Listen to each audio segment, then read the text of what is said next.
Hello, I'm Scott Stevens, Goldsboro City Manager, here for our February monthly update. It's hard to believe we're already a month through the new year, so it's definitely winter here in Goldsboro. We haven't had much in the way of frozen precipitation, which is good from my standpoint in trying to keep the roads and the community open and moving. Some will miss that, and at this point snow is not in our forecast, so I'm sort of hoping we'll make it through February without white stuff here, but for those that are wishing, I wish you well, so whichever way that goes. A couple things going on in the community I'd like to share. We did share an update with our city council on the status of our F-86 aircraft. We used to sit in front of the police department. We have moved it during the night to Seymour Johnson, where they are refurbishing it for us and putting it back into good condition. And they're doing that really at no cost to us other than material costs. So we thank them for that. They are working. I expect their work on the aircraft will be done some in March, April timeframe, and we're trying to arrange a time to bring it back downtown, hopefully early morning one day, so 8 or 9 o'clock in the morning. So if you'd like to see it come back down Ash Street, you can participate in that. Likely May time frame for that, and then we'll eventually put it on a pole behind the wings, Seymour Johnson Air Force wings, at this circle at Ashland Center. So again, more to come on that, but that aircraft is still moving along, and restoration will be back soon. Our downtown projects, our Center Street project, which T11 has been working on, is all of our downtown projects are on schedule or a little bit ahead of schedule, which means they should be completed this fall. But our Center Street project, TA11 is working to finish. They've been working over in the southbound lanes of Center Street. They are putting in curb and gutter, the brick pavers, working very hard to get that side of the street open to traffic, and then they'll move to the other side of the northbound sections and start working on that side. And then again, we hope that conversion will occur in early March, where you'll be driving on the new section and be able to see the layout of the curb and gutter and the bricks and open the sidewalks, and hopefully our businesses on that side will see some relief from the construction, and would encourage you to come and support them and see what's going on in our downtown.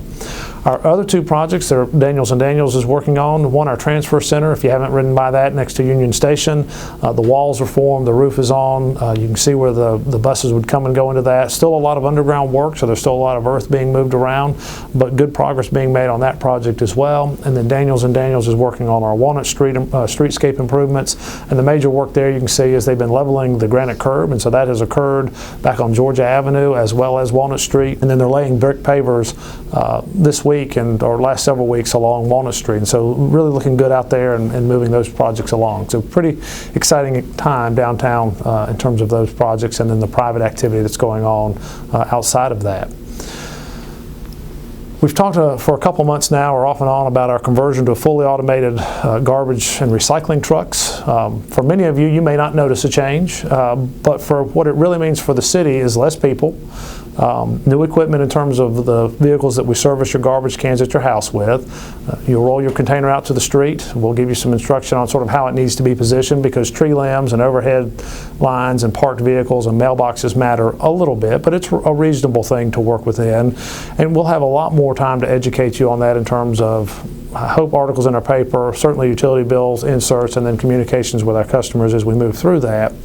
But I expect that we are delivering those trucks this week. They're coming into the community. You'll start seeing them on our street. Not a whole lot for you to do differently now, as we're letting our employees get used to these trucks. But they're not new. They've been, well, the trucks are new for Goldsboro, but they're not new in the industry. They've been around for probably 15 or 20 years, and so we're not the cutting edge of technology. It's worked in many communities outside of ours. They tell us there's a slight learning curve as we go into that, but in a month or two, once we start the process, I think most people will be very pleased with what they see, and it will convert from a semi-automated truck that takes a crew of 3 to run to a fully automated truck which takes 1 person to run, and that 1 person then doesn't have to be out in the hot or cold, doesn't have to be out when it's icy or snowy. It takes our employees and puts them at a lot less risky situations, because they're not out between the truck and the drivers or with trips and falls or people accidentally running into them. So should be a good move for our employees and a good move for the customer. And in the end, the payment on these trucks in buying them, and we replace vehicles from time to time anyway, but the savings in personnel costs more than pays for the trucks over the life of the truck. So they're a good value to you as the consumer who's paying for that. And for the employees that we've had, we have been planning for this for over a year, and as we've had retirements or people promoted or people that have moved on, we have hired temporary employees who knew they were coming on a temporary basis, so that when we make this conversion and we lose the 9 or so employees that we had talked about in the beginning, there's nobody that's been here for a long length of time or is a permanent employee that's lost. And that was a commitment we made to our employees early on in that process, and we seem to be able to live up to that. Some question about those that are unable to roll their carts to the street. Will we continue to pick up and service their containers? And the answer is yes. We do have a process we will renew on some type of basis, not more than annually, but from time to time, that would just reevaluate your current situation and see that you still have that need for us to come and service your cart.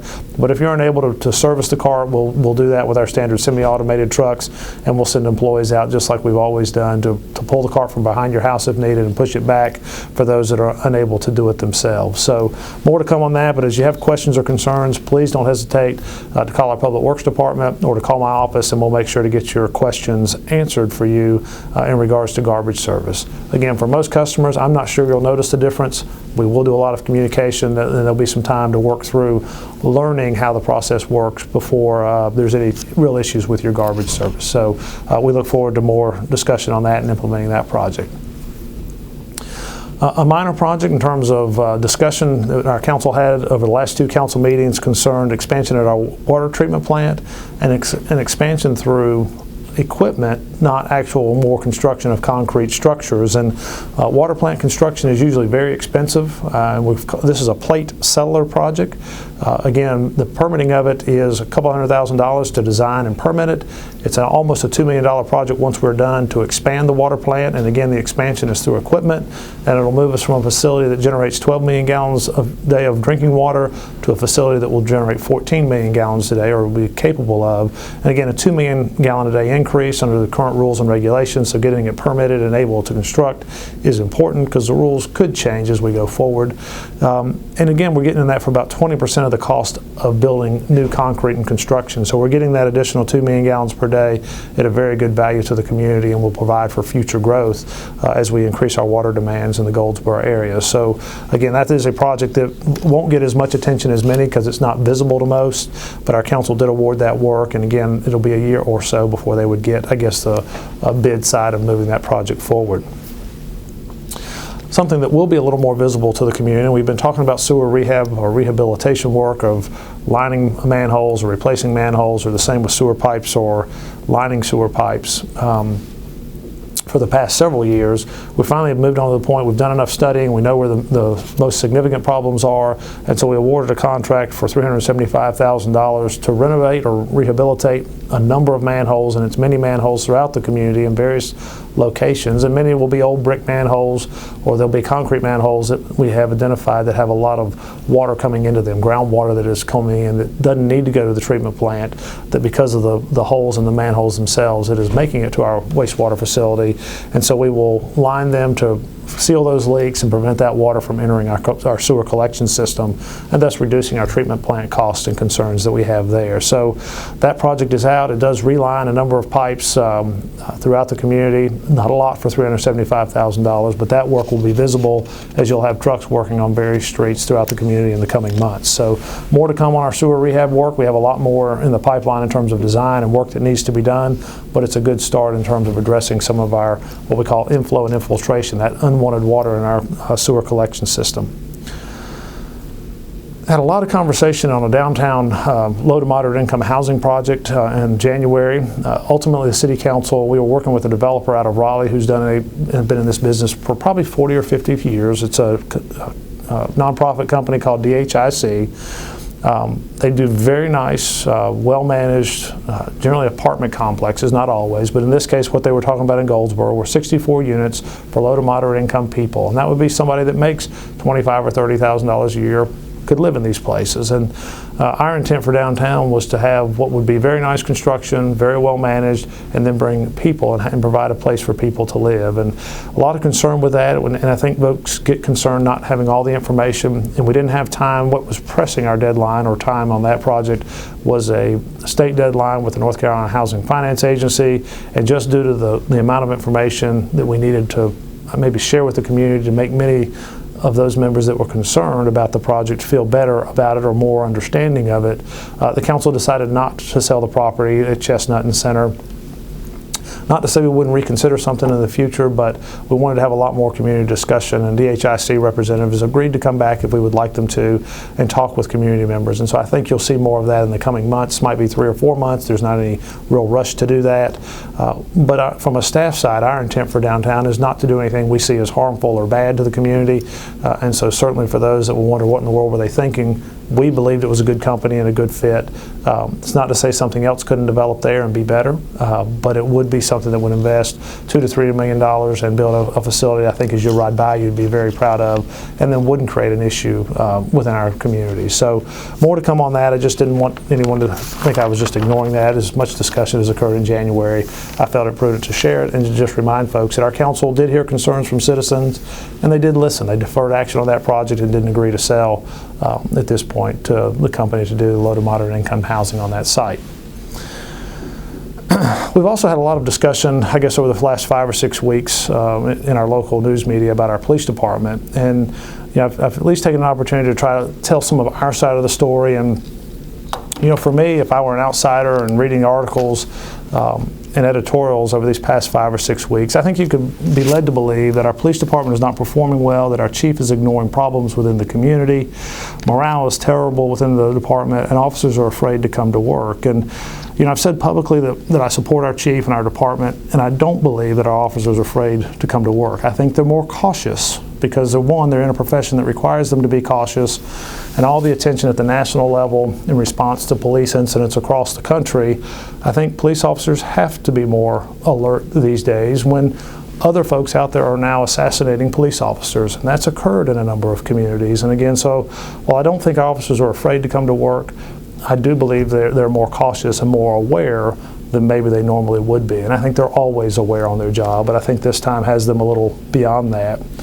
I did get into a discussion based on an article ran that had anonymous sources from our police department and employees that were sharing their concerns with our local news media. And I wanted to get in front of all of our employees, which the chief and I did about a week ago, January 22nd, 23rd time frame. And we met with all the employees within the police department, police officers and the civilian staff.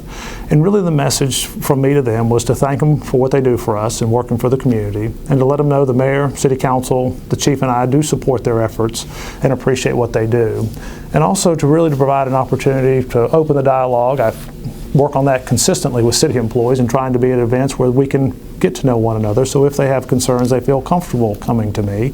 But at least to make sure they had an opportunity to ask questions to me if they had them that day, or encourage them to ask questions or have suggestions or other things as we go forward in time. And one of my comments of anonymous reports, and again, the only thing that makes me question the motives of those officers who are talking with our local media is if they truly had the community's best interest at heart and they had real concerns that they felt like the chief and I could address or maybe don't know about, that while I would like them to come to me in person, if they feel like they can't do that, I encouraged all or any employee to send me an anonymous letter.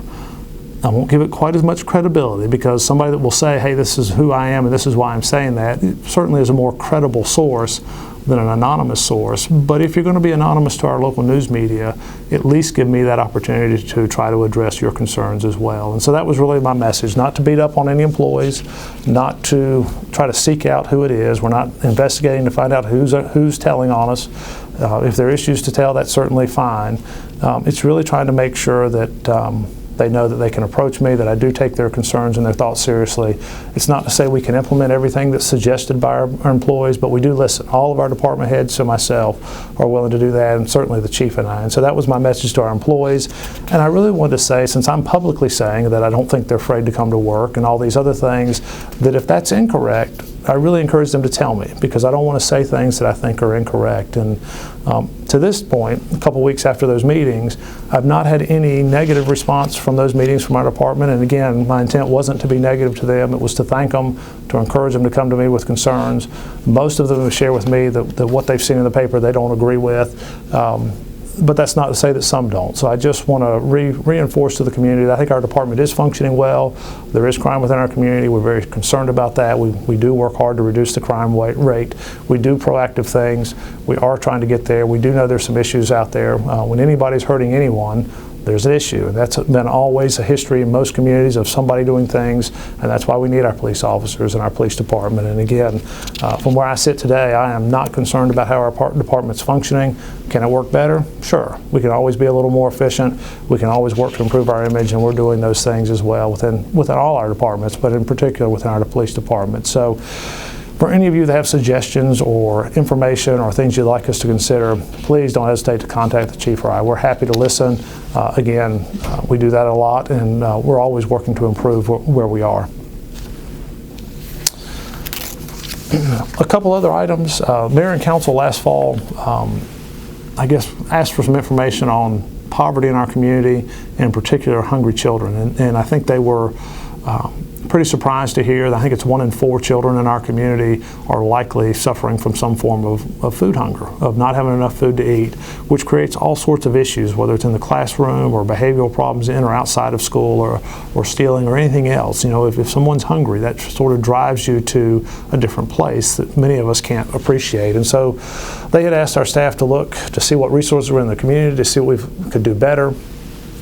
And our assistant manager, Angel Wright Lanier, LaTerry Ward, and Shacole Carter Simpson in Community Affairs have been working through a lot of information and had a number of meetings with the mayor and a few council members trying to work through this of how the city might help overcome some of that. And we do have an RFP out now looking for a food service provider, really to try a pilot project beginning in March and running through June. And then when school gets out, there are summer programs out there to see what the demand would be if we set up a site at Dillard Middle School and then Herman Park Center in terms of feeding locations for kids in our community. And I hope we have that underway in March. Again, that's the goal, is to be feeding kids through the weekends in March so that they're not hungry when they're away from school on Saturday and Sunday, and sort of gauge are those good locations for that kind of program. But it is sad in our community. It's hard to believe in Goldsboro and Wayne County that we have kids that go to bed hungry, and we really need to work as a community to make that better. And so the city and our staff and a number of our elected officials are working hard to see if we can make a difference in that.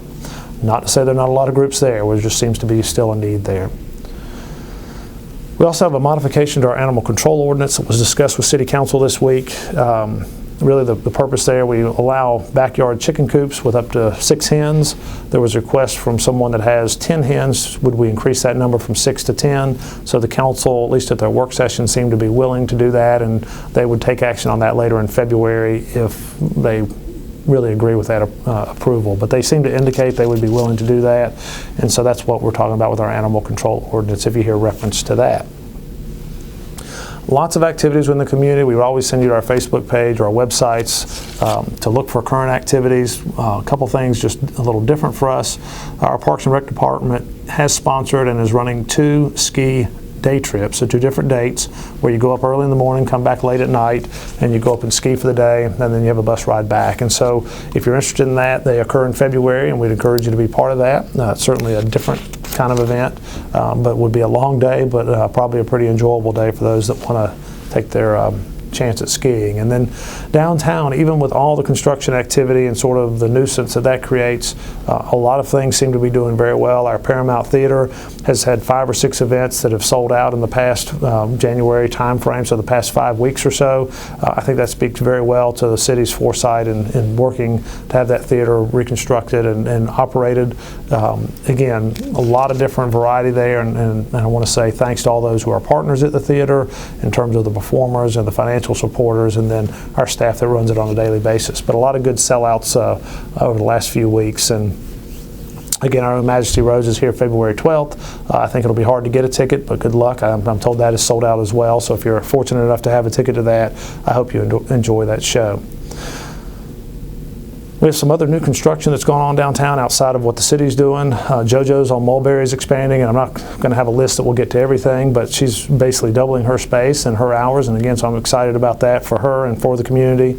Old Town Antiques moved into the first block. Construction's going on over as you travel south on the right side, so just past Goldsboro Used Furniture, so I'd encourage you to check that out today or tomorrow or when the street opens on that side, whatever works best for you. Ed's Seafood seems to do in that same block is opened last fall, seems to be doing very well. The owner's very excited, and all the reviews I've heard have been very, very good. And then Center Street Bazaar opened, I guess, maybe several months ago now, but I happened to wander through that in the last few weeks, and a lot of good crafts in there. They tell me the traffic through has been very good for them as well, and so I think that speaks well for a lot of the activity that's going on in our downtown. And again, we appreciate our downtown businesses that are having to endure the construction and their patience through that. But for those that have been impacted the last 4 or 5 months, that's about to get better on your side. And unfortunately, we'll move to the other side, but you can see, that, or at least I hope you'll see, that what we're changing it to will be much better as we go forward into the future. And so thank you for your patience with that. As always, we're here to serve, so if you need us, please don't hesitate to call on us, email, whatever works best for you. We're happy to try to respond and answer your questions and listen to your comments or concerns. So again, thank you for listening.